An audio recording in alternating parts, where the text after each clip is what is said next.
Okay, so I'm aware RT have been before the committee on many occasions and in correspondence, and I think we are all aware of the pressures RT are under. They're trying to survive in a competitive marketplace.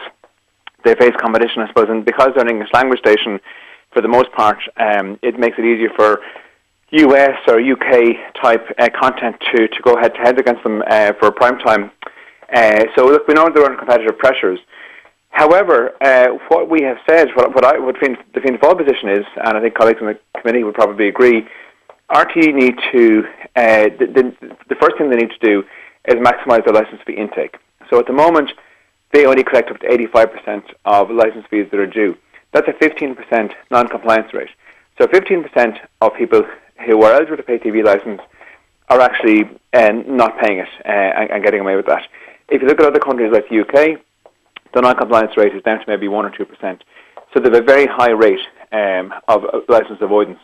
And there's a lot of money, there's upwards of 200 million to be got there if RT were to concentrate on that instead of measures like this.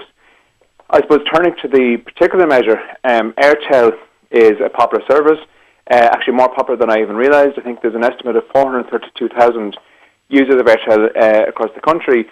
That's a lot of people relying on this service on an almost daily basis. I can understand from a technology perspective where RT is saying that these services are available digitally, they're available online, people may no longer have the need for it. But two things. Number one, the usage figures don't bear that out. As I say, with 432,000 people using it, that's a lot of people still using it. And number two, the provision of rural broadband isn't anywhere near it needs to be. So the fact, the idea that somebody can flip over to the laptop, flip over to the iPad and get the information online instead is just not practical in a great many cases, and particularly for the kind of demographics that I imagine our Aertel uses. Typically an older population, probably more rural areas. They're less likely to have internet, they're certainly less likely to have good broadband. So I think, look, RT have a lot of work to do before they can start to phase out services like this. And in RT's defence, what you're saying about the relatively high rate, the very high rates of non-payment of TV licence, that makes sense to get more people to pay for the licence, and that would help address some of RT's financial issues. But that might be easier said than done. And if something is costing, Aertel is apparently costing RT €700,000 a year, and as we're in a digital age, doesn't it make sense on many levels that over time RT should phase it out? Yeah, well, I think that long term, I don't think there's a difficulty. I think doing something like this in the short to medium term does pose problems for users of the service. And we have to remember, RT, it is a state service. It's not for profit organisation. You know, it's there to serve a public good. And the day it stops serving that public good is the day that free market reigns. And in a free market situation, RT would ebb and flow like everybody else and could even fold. So, we have to, I suppose, bear in mind RT is a public service. It's there because it serves a public good. And at the moment, 400,000 odd people are availing of a public good in the form of Aertel. So it's not that we're necessarily wedded to it, and not that we're necessarily saying, this can never be wound down. But at a time when there's such a high user base, at a time when, as I say, the digital and online space unfortunately doesn't extend yet to many rural communities because of a lack of delivery of broadband on the government's part, which is really acute, I imagine, particularly in the areas where Aertel might be popular. I think the conditions aren't there yet to do this. And I say there are other ways to collect that money. If RT is under financial pressure, and I know that it is, maximising the collection rate would be far preferable route than cutting back on services.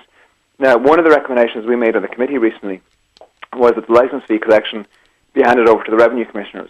The revenue commissioners are very methodical, they're very experienced, very resourceful in collecting charges that fall due. They have almost 100% success rate in their other charges that they collect. That immediately would give a dividend to RT of several hundreds of millions, which I think could plug some of these gaps and allow them to continue to examine the service provision without having to cut off vulnerable users from services like this. Have you had your own constituents tell you about what Aertel means to them? I haven't had a large number of contacts on it. I suppose often we can tell as politicians how popular or unpopular a particular project is by the contacts to our office. There hasn't been a deluge yet. However, the story only broke yesterday. I imagine, I represent North Kildare, which is close to Dublin.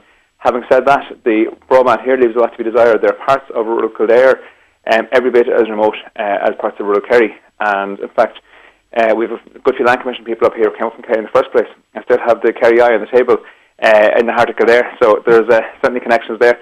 But in terms of constituent reaction, not yet. But as I say, the story is only breaking. The story broke yesterday.